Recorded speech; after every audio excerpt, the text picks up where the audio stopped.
Good evening. Chaps Fantasy Chat brought to you, coming to you live and on demand from Indianapolis, Indiana via LennyMelnickFantasySports.com. Guys, it's it's interesting. It's been a couple weeks since I've talked to you.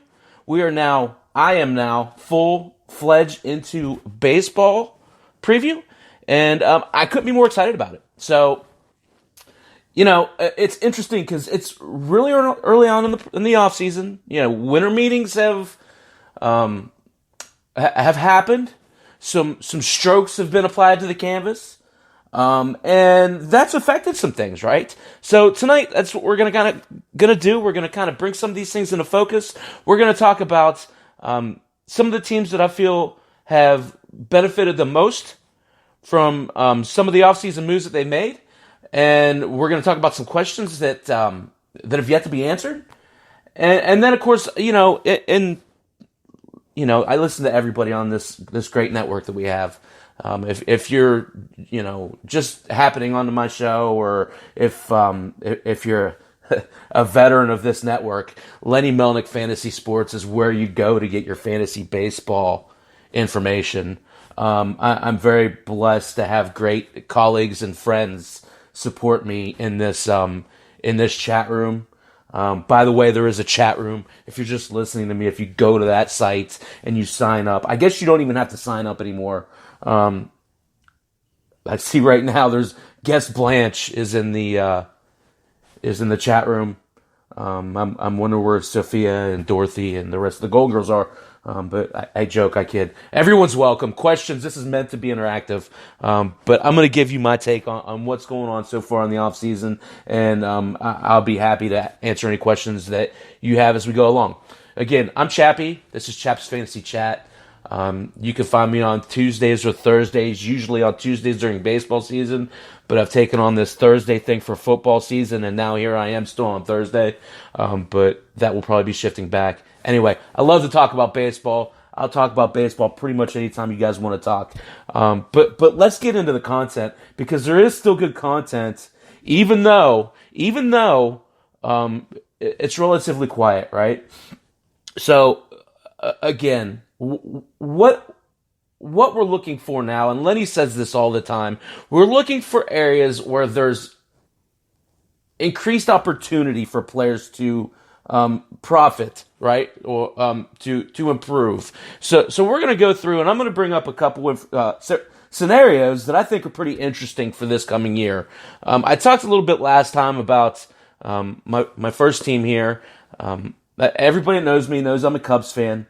I'll tell you, I think Joe Madden got a bad rap in Chicago, and I really do like his new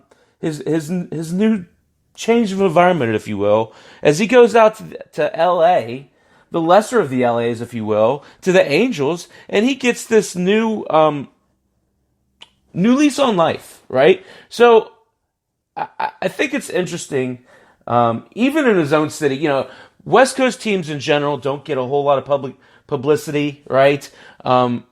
If you want to talk about teams in LA, you're always going to talk about the Dodgers. So here, I think to your casual fan, a lot of people still think the Angels are in Anaheim, right? So here he goes into this low-pressure situation, relatively. He gets to manage the best player in the world, in Mike Trout. And, fact of the matter is, they've got some pieces, guys. And again, as Lenny talked about on his New Year's Eve show, he talked about opportunity. And this leads me to, when you look at the Angels and why I like them personally going into this year, what they've added, right? So again, we talked about Madden. Right off the bat, you look at Tommy La Stella. Joe Madden loves La Stella, right? La Stella was their primary leadoff hitter from June 4th on last year up until the time he got hurt early in July. He is 30 years old, but he hit .295 last year, 16 homers, 49 runs, 44 ribbies.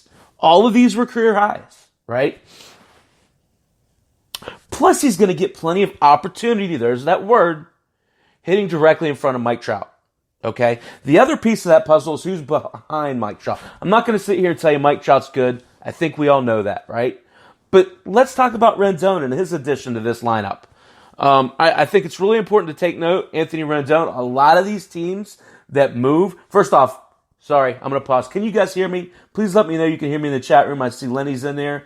I see guest Aisha's in there. So just let me know that you can hear me loud and clear so that we can continue on and interact as appropriate. So again, Trout at 2. He's pretty good, right? Talked about him in the past. Anthony Rendon at 3 is really interesting. And again, a lot of these players go, especially when you switch leagues, and they're expected to be this great offensive juggernaut, and they fall on their face. Well, fact is, Rendon, I think, is set up to be pretty successful here for the Angels, and hitting between Trout and Ohtani leaves him getting a lot of straight pitches. And, I really like his, again, opportunity in LA, hitting in that 3-hole in the front of that lineup. Tonight I'm drinking Basil's Hayden. I posted a picture on the chat page there. My wife got me the coolest gift. I love my wife. She often listens. I got the coolest Christmas gift this year, and basically what it is, and I posted the picture on there. It's it's kind of like a wine sifter, but except for whiskey, and it has like a cooling mechanism that you sit underneath the glass. It's really cool. So I'm drinking my whiskey straight tonight, which is kind of dangerous because it's harder to measure. But regardless, I'm gonna keep all 4 tires on the road. But do you know I'm enjoying Basil's Hayden tonight? So this hour is brought to you by Basil's Hayden, if you will. So again, back to the Angels. How about Shohei Ohtani and his continued? I don't know how to. It feels to me like he has something to prove in the major leagues, right? I feel like he is very driven to justify the amount of money that he got. And I think this might be the year that he does that, okay? A lot of us know a lot of people have forgotten how good of a pitcher he is. But I look for him to hit right in the middle of that lineup when he is not pitching as a DH and really affect offensively as well as from the pitching perspective this team in a positive going forward this year. If Ohtani returns to full health, you're looking at a first-round pick next year, depending on format. The formats that have him as a pitcher and as a hitter, you might not get that high. But in the formats where he is used as one player and could be utilized both ways, Ohtani, I believe this time next year, could be a first-round pick. People forget how good of a pitcher he was. But I'm talking about him offensively, hitting in the 4-hole in this Angels offense, right behind Rendon. In the 5-hole is another guy that I think is really interesting, and people are giving him a bad rap. Justin Upton. He's just 30. Has been one of the most consistent players. Hey, Lenny. Hey, Adria. Thanks for stopping by. Upton has been one of the most productive players and consistent players out there. He's unheralded. He really has only missed a handful of games over the course. He's played 125 games in 11 of his last 13 years. And one of those years was a 19-year-old rookie. Upton is very durable. He's been consistent. Yes, he's streaky. But, I think 20 to 25 homers, 10 stolen bases, a formidable batting average, right around their 250s, 260s, can really help. You look at, numbers that are subjective, runs and RBIs. Those numbers take a big boost if the guys in front and behind Upton are getting on, right? So I look for a big year out of him, and I think there's another opportunity there. So in the top 5 there, we're talking about 3 guys with good opportunity. La Stella, Rendon, and Upton. Now, the point of bringing LA in is my first example of situations that have improved. Look at their surroundings. You have Houston, who was amazing last year. 107 and 50 55. Probably the best team in baseball. Ran into a buzzsaw in the World Series a little bit. You have Oakland, an up-and-coming team, 97 and 65 last year. Those two are the cream of the crop in that AL West. But the Angels, who were 72 and 90 last year, they get their ace back, even if it's not until a little later, right? It all comes down to, in my opinion, can Heaney, Canning, and Teheran carry the load until Shohei can get fully healthy? Because when that happens, this team is going to be well balanced, and they're going to be a tough out for anyone. So look for them to be a contender in the AL West this year, and we'll talk more about them later. The second really good situation that's been affected by the offseason lies directly in the Yankees' pitching rotation. And, I know this is kind of a softball, right? And I think you guys know, it's funny, we all analyze this stuff into the ground. I'm not going to talk as much about Garrett Cole. Kevin, welcome. Thank you. Malpal, welcome. I'm more interested in Luis Severino. I think that's the impact. If Luis Severino can come back and put up young numbers from earlier in his career, specifically 2017, 2018,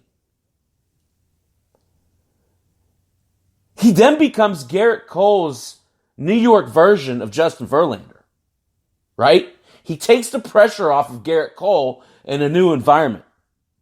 So I look for big things out of Luis Severino returning to be the ace of that staff. Remember in 2018, he was 19-8. He had 3.39 ERA, 220 strikeouts to just 46 walks, and he pitched 191.1 innings. If he can return to that form, that changes things dramatically. So again, we're talking about opportunity. Garrett Cole, I know he's a first-round pick. Might be able to get Severino in a second, third, right? How about Paxton? All of a sudden, he's thought to be an ace. All of a sudden, now he has to slide into a 3 or a 4. A lot less pressure for James Paxton this year. Oh, by the way. Oh, absolutely. Oakland, absolutely. So, Kevin, I'm talking about opportunities based off of what has happened during winter meetings. Of course, Oakland's a contender in the West, as is Houston. But I'm saying to you, I like what LA has done in positioning themselves for a strong run this year. And I talked specifically about Joe Madden. I talked specifically about Anthony Rendon, and I talked specifically about Justin Upton. Opportunities don't always come from outside. You could be getting players back healthy, right? So, back to the Yankees. You're looking at the rotation. Look, here's the thing about the Yankees. Yeah, he will be pretty cheap. And you're talking about a solid SP1. But you look at what they've built on the bullpen and the return of... we all know they were the walking wounded last year, right? But those guys are coming back. You're talking about a return of Judge, a return of Stanton. You're talking about Andujar coming back. Again, Severino coming back. You got an all-star team returning. Okay? So you look at their pitching staff, and you slot Severino in as 1, Cole is 2. I'll say his numbers because they stick out too much not to.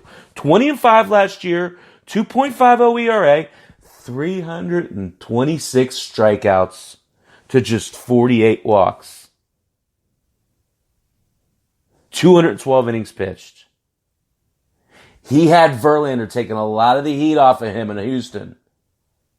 That's why Severino's so important, right? Paxton, again, last year, at first glance, I thought he had a pretty bad year. Maybe my expectations were higher. 15-6, 3.82 ERA, 186 strikeouts and 55 walks and 150 innings pitched. Looks really nice as a number 3. Tanaka is a number 4. Hey, look, here's the next guy that, again, opportunity. This is a little cloudy, right? But how about Domingo Germán? He's facing domestic assault charges. But I don't think that's going to have him out long term. If he comes back in a month and a half, and you slot him in as your number 5 pitcher. Guys, Germán last year went 18-4. His ERA was a little bloated, but that's okay.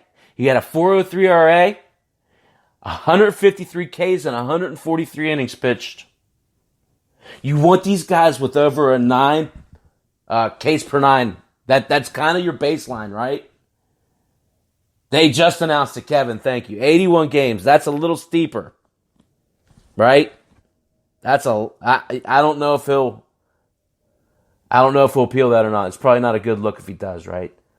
But I was prepared for that, Kevin. 3 other options to fill out the back of that lineup. Loaizaga. People forget Loaizaga is a pretty good pitcher, right? Jordan Montgomery was once heralded rookie prospect. And Deivi Garcia. Those 3 guys, plus the Yankees have so much money, you would have to think they would be apt to go out and sign someone. But they have options, right? 81 games is steep, but it's half the season. So I like where the Yankees are.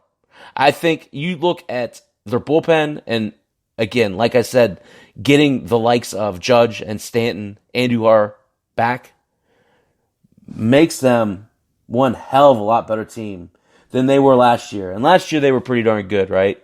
So let's talk about this. How about their bullpen? So you got their starting rotation.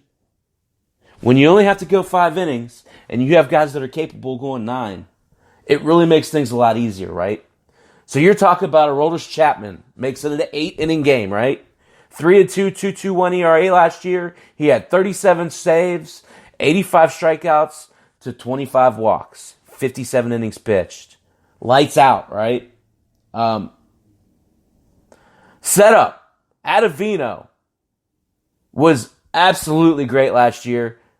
6-5 with a 1.90 ERA, 2 saves and 28 holds. I look for him to be the primary setup guy. But they're certainly well equipped if that shouldn't work out. Ottavino's slider's an out pitch, and in all honesty, he's a lefty, but he can get both sides of the plate out. Therefore, it makes him really dangerous in that 8th inning role. So you've made it a 7-inning game. When you can throw Chad Green, Zach Britton, and Tommy Conley in, all of a sudden it takes a mound of pressure off of your starting staff that doesn't need pressure taken off of it, right? So, again, the opportunities for the Yankees, Kevin blew it out of the water with Germán. But, we pivot in this world. It doesn't always happen as designed, right? I like Jonathan Loaizaga. I really do, unless the Yankees want to go out and sign someone.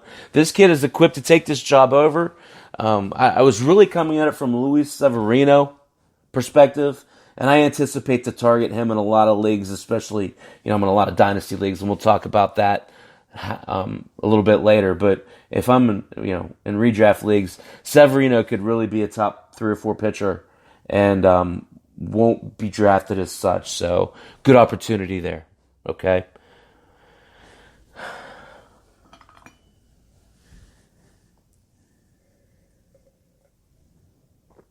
Basil Satan's pretty good.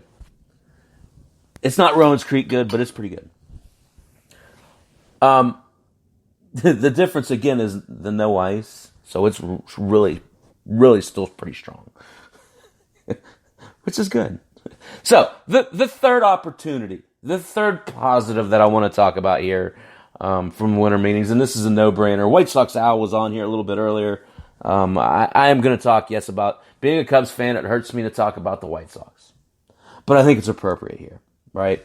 You look at what they've done. They've knocked the ball out of the park pun intended. What they've done is totally bolstered what was one of the best young teams in the game in about a 4 or 5 day period. You're looking at Yasmani Grandal, a grizzled offensive-minded catcher, 30 years old, 246, 28 homers, 79 runs, 77 RBIs, coming in to handle a young pitching staff. But man, you gotta like that 28 homers in that lineup, right?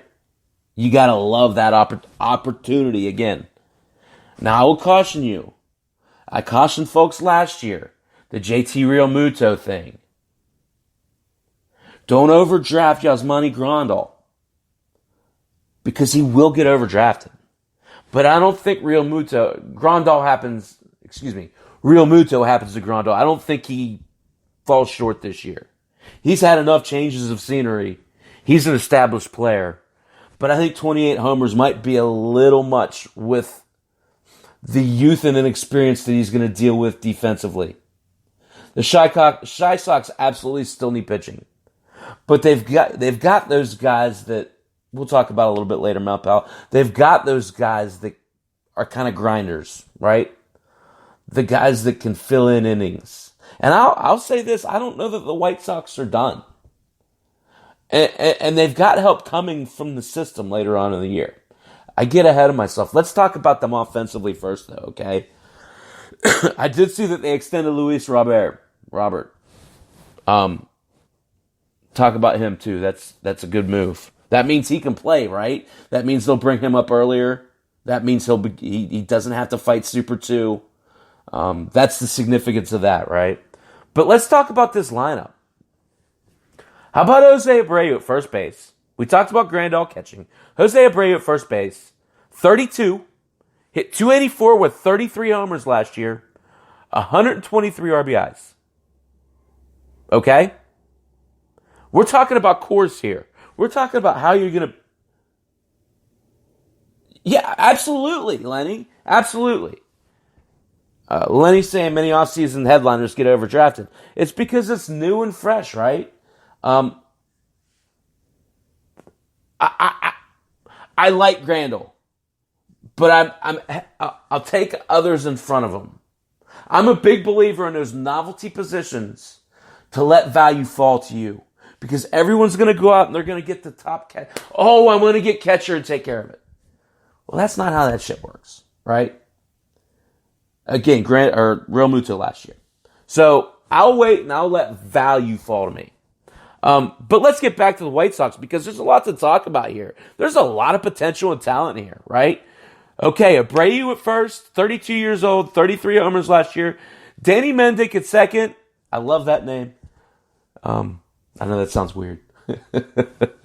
But Danny Mendick's going to turn into Nick Madrigal. Also, Leury Garcia could play there as well, right? So Nick Madrigal will be one of the players to get called up out of this stellar White Sox system at some point this year. Until then, it's a combination of those two guys, Garcia and Mendick.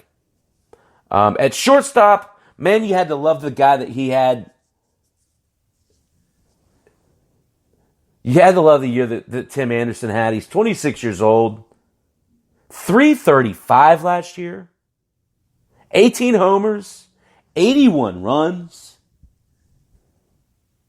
56 ribbies and 17 stolen bases. Guys, this is one of those guys that everybody was skeptical of going into. A lot of people were skeptical of going into last year.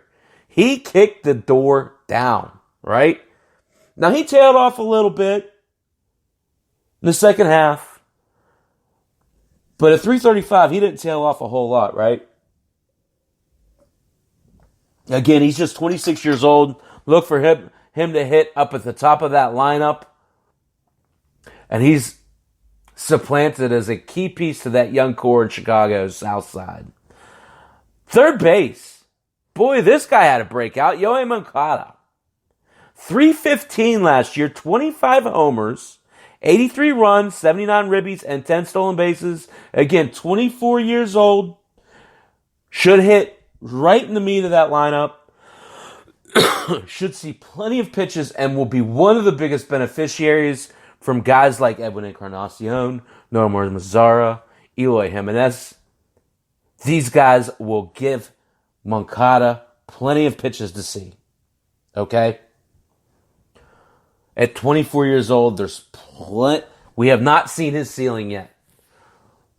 Moncada has a great opportunity here with high upside. Eloy Jimenez at 22 years old last year. It breaks my heart seeing him play for the Southsiders. 267, 31 homers, 69 runs, 79 RBIs. This guy could hit 50. He's just 22. 267 will go up. This guy is a 300 hitter. If you're in a keeper league that doesn't keep many players, if you're in a 5 or 7 person keeper league, grab Eloy Jimenez, grab Yoan Moncada, grab Tim Anderson. These are the guys from the White Sox you want to target because you're not going to get them next year. These guys will all three be kept in those small format keeper formats, the 3 to 7 player keeper formats. They're all young, they have plenty of upside, and they've proven a pretty high floor already. Okay? Again, Leury Garcia, he's worth noting here. He's starting at center field. He's 28 years old. He had a pretty good year last year. 279, 8 homers, 93 runs. He had 15 stolen bases. An art that's dying in the major leagues. That's value. But here's the thing. Luis Robert's a stud. I totally agree, Lenny. But again, if you're in one of these situations where you're in a 12-team league and they're only keeping 5 players, you might have to choose between Jimenez and, say, a Blake Snell or a Nolan Arenado or someone. I mean, it might be a tough choice like that. You might be able to get. Rub it in, Kevin. Rub it in. Again, Chaps Fantasy Chat. We're sitting right at the half hour. I'm brought to you by the Lenny Melnick Fantasy Sports Network. All my friends are in here with me now. The creator of this network, Lenny Melnick, is in the chat room. Kevin Hastings is in the chat room. Lenny's wife, Andrea, is in the chat room. All these guys are my colleagues. These are great podcasters. I love having them here. This is great. In January, you could talk about this, right? In January, you could talk. It is a raw piece of clay. So we've talked. So Luis Robert. Sorry, I got to scroll down here because I don't want to run out of time and miss this. Luis Robert is probably one of the most heralded prospects out there. So last year, as a 22-year-old, he spanned 3 levels of the minor leagues: A+, AA, and AAA. In general, across all 3, he hit .328. He had 32 homers, 108 runs, and 92 RBIs. Pretty good, huh? 122 games. Pretty good, huh? Oh, yeah, he had 36 stolen bases. 36! This guy's a true five-star player. There aren't that many of them. In 47 games in AAA last year, Robert hit .297. He had half of his home runs in 47 games last year. He hit 16 homers in a third of the season. 44 runs, 39 RBIs, and 7 stolen bases. This guy will be up. It's looking like at the beginning of the season. Is he a first-round pick? I don't think so. But maybe a second or third rounder. That true 5-star, that 5th star, so for those of you that are new, 5-star, you're talking about average, You're talking about homers. You're talking about runs. You're talking about RBIs, and you're talking about stolen base. Stolen base is the hard one to get. You got a lot of 4-star players out there. Robert gives you that 5th star in stolen bases. Okay? He could be up as soon as May. Malpal, to your point, pitching. I'm a little bit more optimistic on this, but I'll concede to your point. They're a little light here, right? So they signed Keuchel. They got Giolito. Cease is going to improve. Ronaldo Lopez is going to benefit from having Keuchel. He's going to learn to craft a little bit better. And they got Gio Gonzalez, who's an innings eater. Okay? So you're looking at a pretty good rotation. Plus you got Michael Kopech. Plus you got Carlos Rodon. Sorry. So that's 6 options. But here's the thing, and this is why I talk about the White Sox. In the AL Central, what has their competitors done? Not a flippin' thing. The Indians are in sell mode. Minnesota kind of seems like a flash in the pan, although they're interesting. Kansas City, sorry, Kevin, they're waffling a little bit. They've got some pieces, right? They've definitely got some pieces, but they're certainly not in contention. This is a prime opportunity for the White Sox, and all they did in the face of that opportunity was go out and spend money wisely. They've added veteran leadership to a very young core and talented core. I look for big things out of the White Sox this year. We didn't even talk about Encarnacion, right? Nomar Mazara. These guys are relatively low cost, but if they perform to where you think they're going to perform, they'll far exceed what you spent on them. I love the White Sox and what they've done in the face of opportunity. Again, it's all about opportunity, right? I love that the Royals got Franco. I think that's a great lottery ticket, right? I think that is absolute. I wanted to talk about Greg Bird. Greg Bird's another perfect opportunity for a team like the Royals or the Marlins or the frickin' Pirates to go out and spend, make an investment in. Still has 40 homer potential. Maybe he couldn't deal with New York.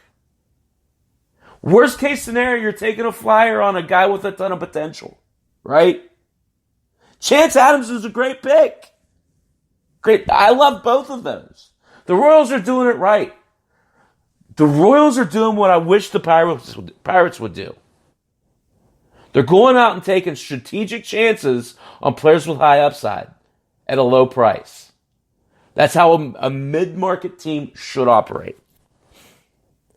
So, again, that's what I got. Those are my 3 big takeaways. But I'm not done yet. Please don't leave. We got some other really good stuff to talk about. We still got some questions, right?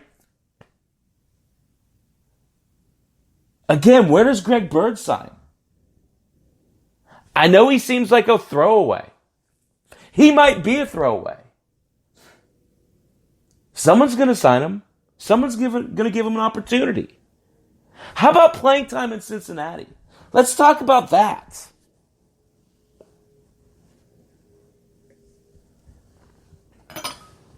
So here's the crux. Ed, welcome. Thanks for stopping by. Hope you're enjoying the content. Here's the crux in Cincinnati, right? They keep bringing these guys in. Let's talk about who has to play. Do you think in Cincinnati they're going to tell Joey Votto he has to sit? I'm guessing not, right? I wouldn't want to tell him that. How about Mike Moustakas, who they just signed to a 4-year, $64 million contract? He slots in at second base, right? I mean, 259, 35 homers, 87 ribbies, fits well in small park. See, I don't think so, Malpal. I think he signs with a major league team. Look, he might suck, Andrea. He might be the next Pete O'Brien. But I kind of look at him like Kyle Tucker. Kyle Tucker came up and got an initial opportunity and blew. Went back down and had to stew on it for about a year, right? Well, he came back up last year and he did pretty well. I look at Bird the same way. He's been fighting for his life. He is hurt all the time. You're absolutely right. But if you put him in a situation, the lights in New York do strange things to guys. Jorge Soler is another really good example. Couldn't get healthy. Took him like 3 years to get healthy, right? Kevin, are the Royals glad they kept a hold of Jorge Soler? I would think so. I think Bird fits in the same category. He just needs time to get right. He's someone you have to be patient with. Let's talk back about the Reds, though. You got to play Votto. You got to play Moustakas. You got to play Suarez at third. Right? Have to. So, I think you might see where I'm going with this. These roster spots are kind of getting filled up pretty quickly. They got Freddie Galvis back. Had a great year last year. You would think he has to play shortstop. So there's your infield, okay? Let's talk about the outfield.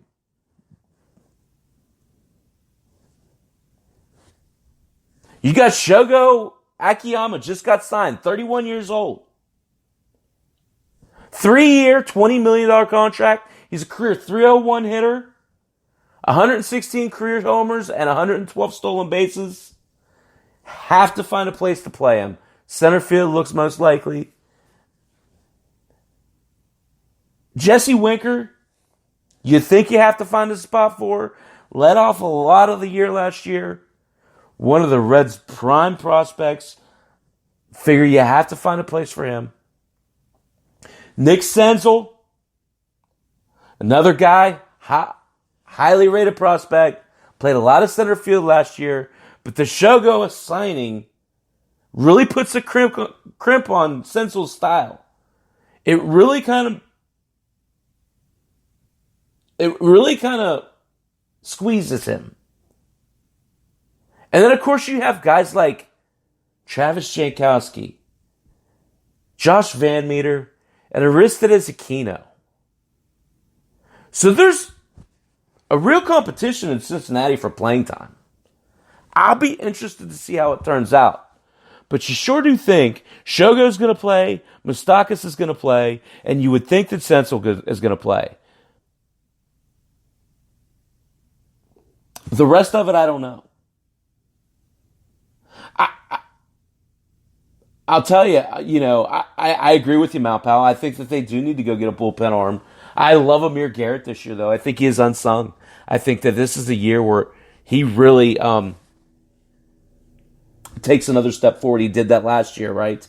But I wonder if the Reds will kind of concede and go back to pitching Iglesias in strictly the ninth inning role. He seems to do much better there, right? Senzel might get traded. It sure seems like that might be set up for that. Again, he's a highly touted prospect. If I could see where that makes sense for Lindor. I guess my only point is, Lenny, is I'd be hesitant to give him away just for the sake of making your team better. He's too valuable. He's too good of a hitter. But if you're going to get a guy like Lindor, I could see that happening. So let's talk about. Okay, you guys know me. You guys know I like to do my stuff a little different than everybody else. I kind of thrive on it. That's where I feel most comfortable, right? But it's funny, I was listening to Lenny's New Year's show. Well, I don't think it'd be Senzel for Lindor straight up. I think it'd probably have to involve a number of pieces for that to happen, right? It's certainly not a one for one trade. I will say that.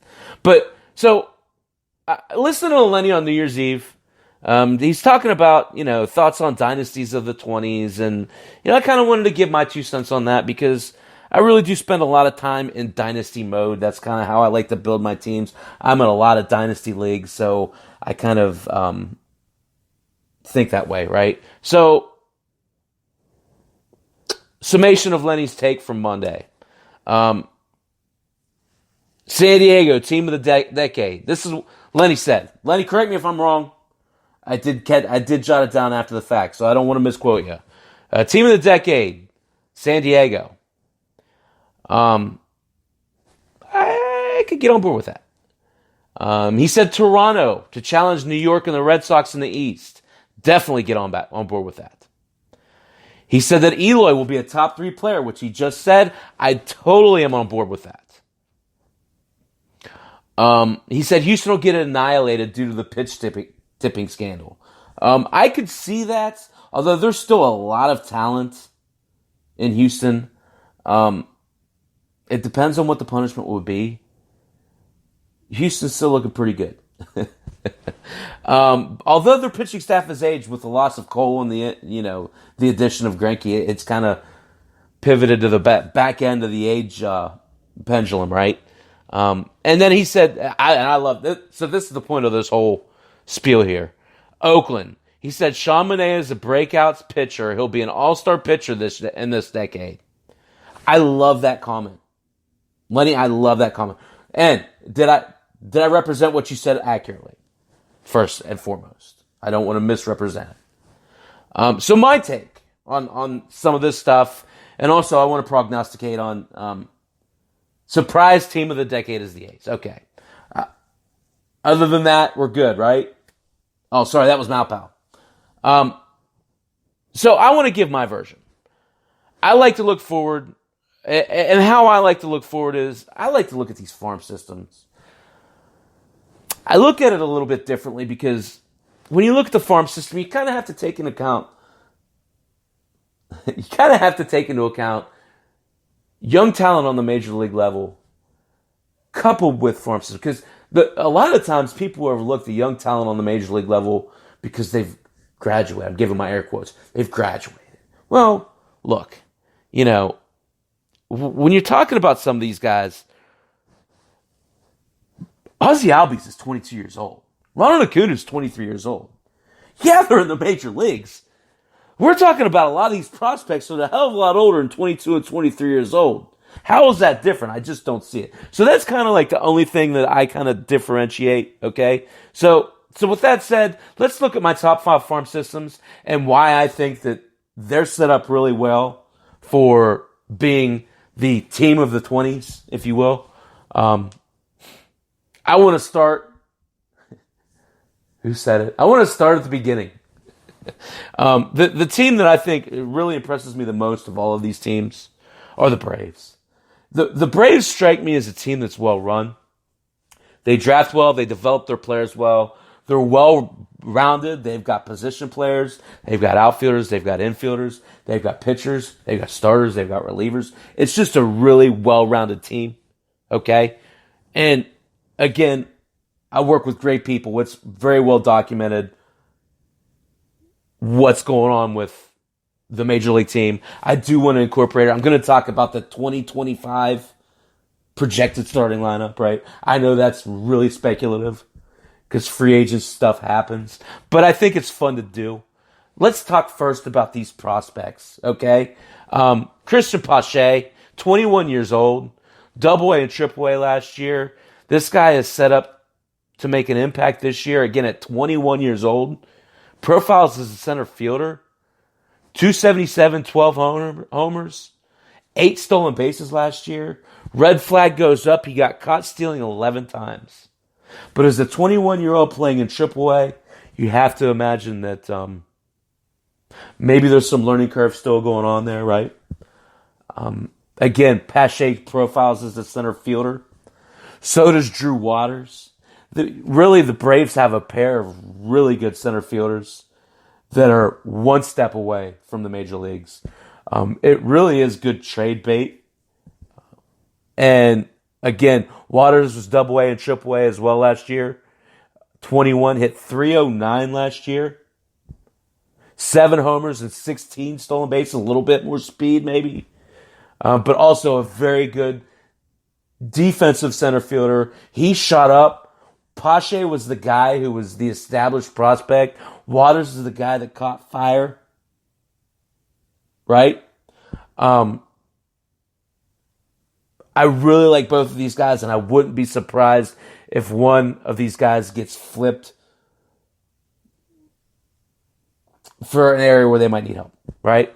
So there's a couple outfielders for you. Let's talk about pitchers. Let's talk about Kyle Wright, the first rounder. 24 years old. He had 4 major league starts last year.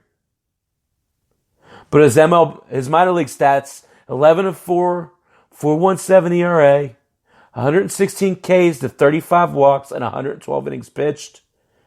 Again, spent the year at AAA last year.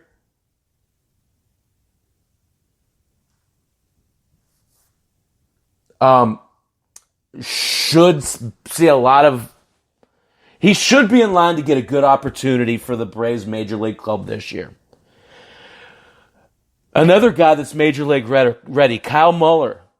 22 years old, played at AAA last year. 7.6 with a 3.14 ERA. 120 Ks to 68 walks and 112 innings pitched. Another, just like Drew Waters was to Christian Pache, Kyle Muller was to Kyle Wright and Ian Anderson. Muller's another one of those unsung guys. You're right, Tyler. You're right. I love the Giants dynasty. But I think they're a little further away. That's why I'm not talking about them today. But I'd love to have that conversation with you another time. I love Helio Ramos. I love some of these guys that they've brought in, right? So yeah, absolutely. That's a good surprise. Wright and Muller we talked about. Another guy, Ian Anderson, at 21 years old, A and double A last year. Another one of those highly touted prospects. 8-7, 3.38 ERA, 172 Ks and 135 innings pitched. Again, the baseline on these prospects when we're on any pitcher really when we're looking at them, we want a K per 9, right? We want a K per inning. Anything past a K per inning is gonna play. The higher past you get, so again, a K per and 135 innings pitched. Ian Anderson had 172 strikeouts. That's pretty good, right?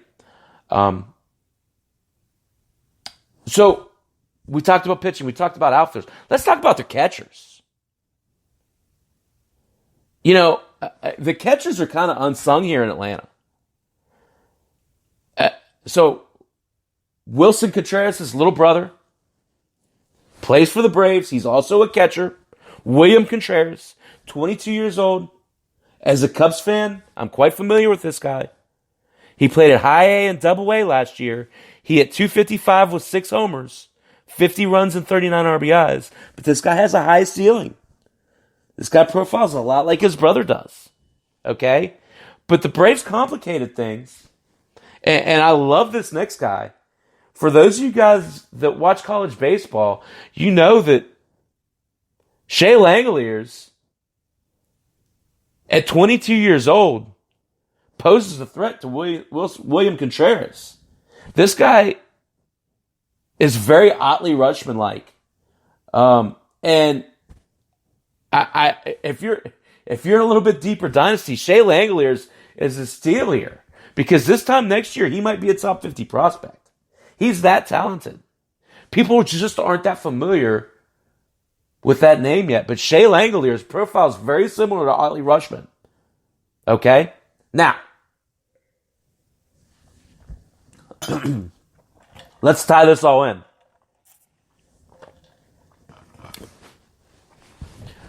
The 2025 potential starting lineup for the Atlanta Braves looks pretty interesting. You got Contreras and Langoliers at catching. First base, you still got Freddie Freeman. He's 30 years old this year. That puts him around 35. Ozzie Albies, 22 years old, makes him a 27-year-old in 2025 at second base. Dansby Swanson at shortstop. I put Austin Riley in as a third baseman. He has work to do, clearly, but he is just 22 years old, guys, and he has major league experience. Yes, he couldn't hit the slider off the plate.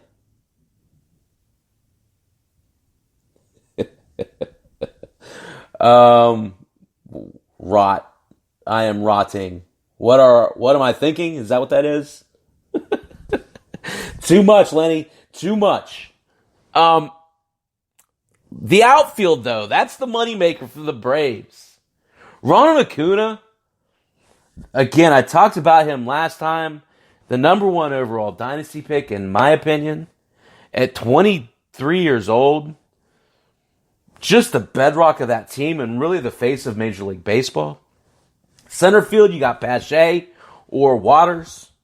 Right field, you have Waters or Pache. This outfield, guys, they're the cornerstone of this team. Defensively, offensively, otherwise. Their pitchers, they've got an embarrassing amount of depth in the pitching staff. Soraka, Kyle Wright, Max Fried, Sean Newcomb, Ian Anderson, Kyle Muller, Tuki Toussaint, Mike Foltynewicz, Bryce Wilson.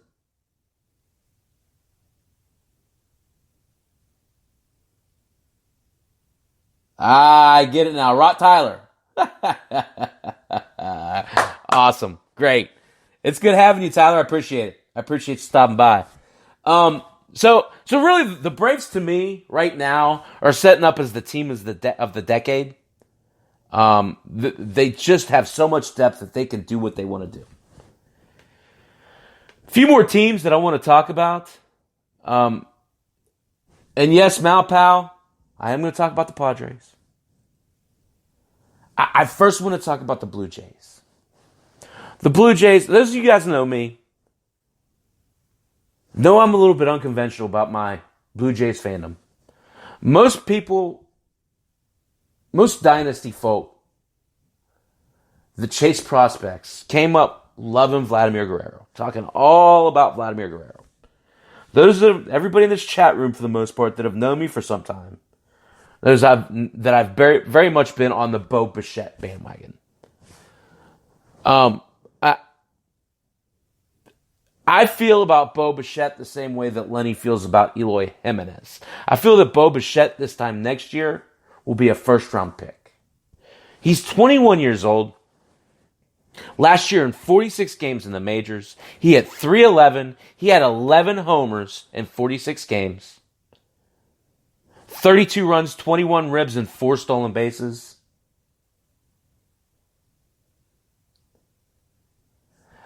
This to me, Bichette is the guy that lets Vlad be Vlad when it's all said and done. But really, when we start talking about this team, there's a lot of cool stuff to like here, right?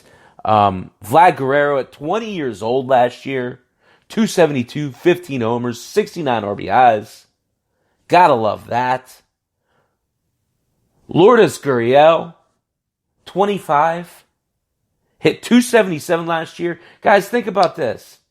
Cubans hate cold weather. He hit 277 and he didn't do dick the first month and a half of the season. He has that kind of potential. 20 homers, 52 ribs, 52 runs, 50 ribs, and 6 stolen bases. Guys, he only played about 2/3 of the games. I love Lourdes. I know, Andy, what about Yulieski? I love Yulieski too, but I'm talking about Lourdes. Kevin Biggio. He kind of surprised me when I looked at his stats last year. 24 years old. 234. He had 16 homers and 14 stolen bases. Guys, that's pretty darn good. I mean, If he can play that out to a full season, 2020 out of your second baseman, you could do worse than, right? But here's where I don't think people are giving this organization enough credit. The pitching. Because they haven't seen it yet. Let's talk about Nate Pearson. Let's talk about at 23 years old, again, another one of those 3 levels in the minor leagues last year. A+, AA, and AAA. He's 5-4 with a 2.30 ERA, 119 Ks and just 27 walks and 101.2 innings pitched. Nate Pearson is the guy that not enough people are talking about. Pearson will be up. He might not be up till June. But look for him to be a front of the rotation type guy and a target in dynasty formats. Yes, the pitching, Andrea. Here's a guy no one talks about because he's a little further back. Eric Perdino. Perdino's an 18-year-old. But people forget, and I'm going to botch this up because I don't remember what damn team he already has played in the WBC. So he has those high-pressure situations against elite talent. Yes, he's just 18. Yes, he's only got single-A experience. But look for him to shoot up the charts fast this year. 2-1 with a 2.15 ERA. He pitched just 37 innings last year. But look for them to try and boost that this year, as this kid has a ton of talent. The third guy is a guy from my alma mater. I love this guy. He's a bit of a 2-pitch pitcher, but boy, those 2 pitches are really good. Alek Manoah. He's 21 years old out of West Virginia University. He was Toronto's first-round pick last year. There's some debate about whether he starts or he relieves. But I'm thinking this guy's a starter because his 2 pitchers are just so darn good. He's got a major league ready fastball, and he's got a major league ready, I believe it's a slider. It might be a breaking ball. He just needs to develop a changeup, and this kid could be a front of the line starter quickly.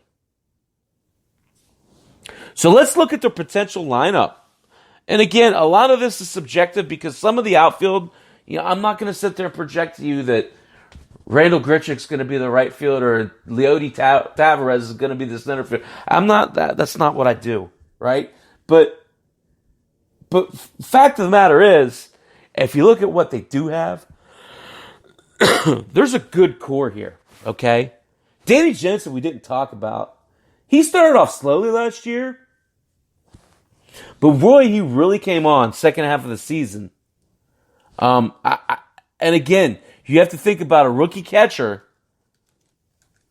taking over a major league staff. That's a lot. That's a lot to absorb for a young player, right? Yes, he only hit 207 last year. I'll concede to that. Okay. But if you look at his Sorry, I'm trying to get to his logs. If you look at his pure statistics from, I'm going to get it for you 1 second. If you look at his pure statistics the second half of the season, okay? Let's go July 1st on. That 207 hitter, he hit 230 in the second half of the season. So, I guess my point is, an improvement is coming with Danny Jansen. You just have to be patient and understand there's going to be some road bumps. Okay? Again, if he never pans out offensively, that's okay. But I think he is... Roto Tyler disagrees. Let's just say that. He does not think Toronto will contend. Bo Bichette, Jordan Gorshins, Vlad and Lourdes. They have a good core here with that young pitching. I love the Blue Jays. And you know what? Tyler, I've been wrong before. I'm okay with that, right? I do like Ryu. I think that's a good sign. Travis Shaw's one of those lottery tickets, right? You'd have to pay a whole lot for him, but the guy's just 1 year removed from a 26 home run season. There's potential there. It's 8 o'clock. I want to talk quickly about the Padres, and I want to talk quickly about the Reds, and then I'm going to get out of your hair. The Padres, boy, this is a team. They've done a really good job developing their talent. I'm going to just name off some of these players and where they are in their development, and then we're going to talk quickly about their lineup. Mackenzie Gore really is the cornerstone to the Padres farm system. He's 20 years old. He's another one of those two-way players, but he's a left-handed pitcher, and he's probably going to be just a pitcher. Air quotes again, just a pitcher. This guy has ace stuff. A+ in Double-A last year. He was 9-2 with a 1.69 ERA. He had 135 Ks to just 28 walks and 101 innings pitched. Taylor Trammell came over from the Reds last year at 22 years old. Hit .234 with 10 homers and 20 stolen bases. A little bit of a down year last year, but this guy's still a highly touted prospect. He fits San Diego well because he's a good defensive outfielder and profiles potentially as a center fielder in that big outfield in San Diego. Josh Naylor, one of the guys doesn't get a whole lot of talk. I've talked about him a lot. He is just 22 years old. He's played 94 Major League games already. 249 with 8 homers. Not spectacular, but if you look at Josh Naylor, what he is, he's a left-handed bat. And he profiles well amongst all these righties in the in the outfield for the Padres. So he's kind of carved out some playing time due to the fact that he's got that left-handed bat. And he's a pretty good ball player, okay?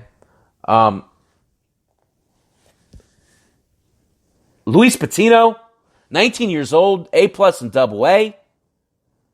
That's high for that young of a player. Ryan Weathers, 20 years old. CJ Abrams, shortstop, 19 years old, 14 stolen bases in 32 games last year. This guy has a ton of speed. Morejon, 20 years old. Let's talk about their projected lineup, okay? You got Austin Hedges, 2025 projected lineup. That's what we're doing. Sorry, to be clear. Austin Hedges. You got Josh Naylor and Ty France at first.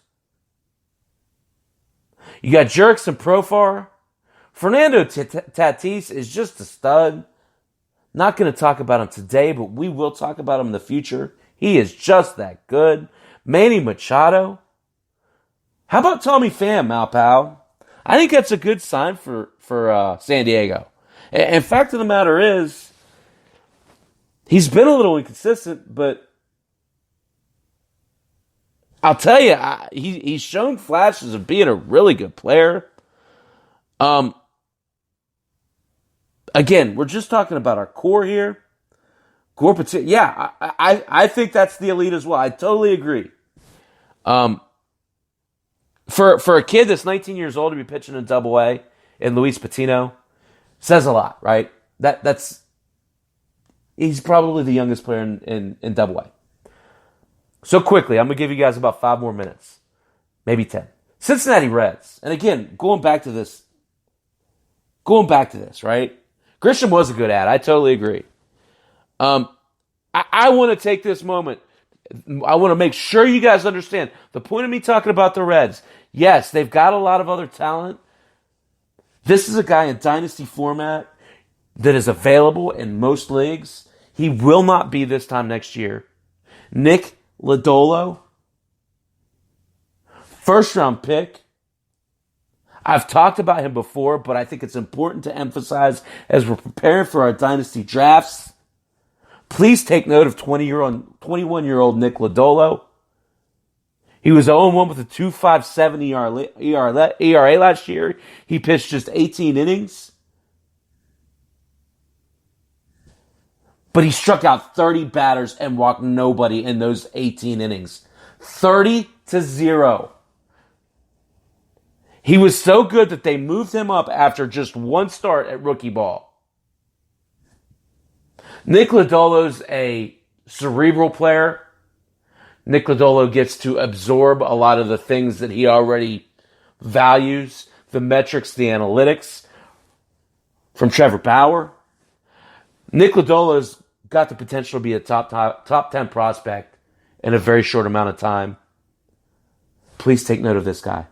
If you take nothing else from this last hour, Lodolo is going to catapult past Hunter Green as the Reds' best pitching prospect.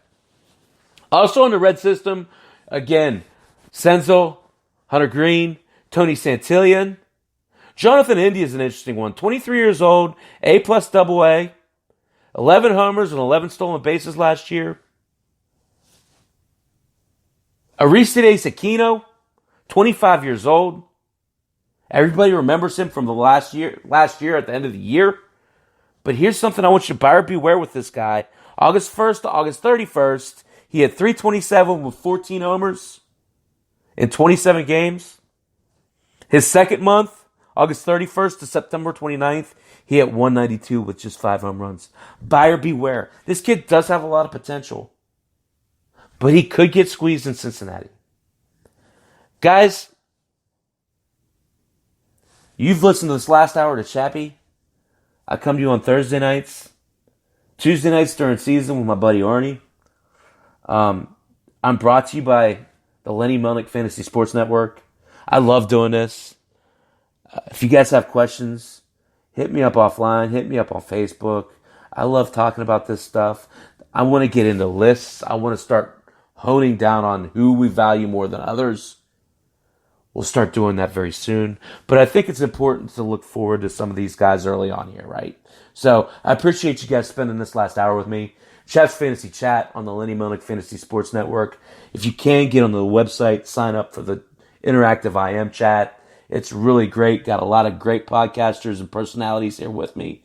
I want to thank my friends, Andrea, Lenny, Malpow, Kevin, Ed, Roto Tyler, Guest Blanche. Guest Blanche was crucial today. I joke, but no, I love having the interaction with you guys. Thanks for joining me. I hope you enjoyed it. I'll talk to you guys again next Thursday. Until then, Chat's Fantasy Chat. Gotta love baseball. Take care. Good night.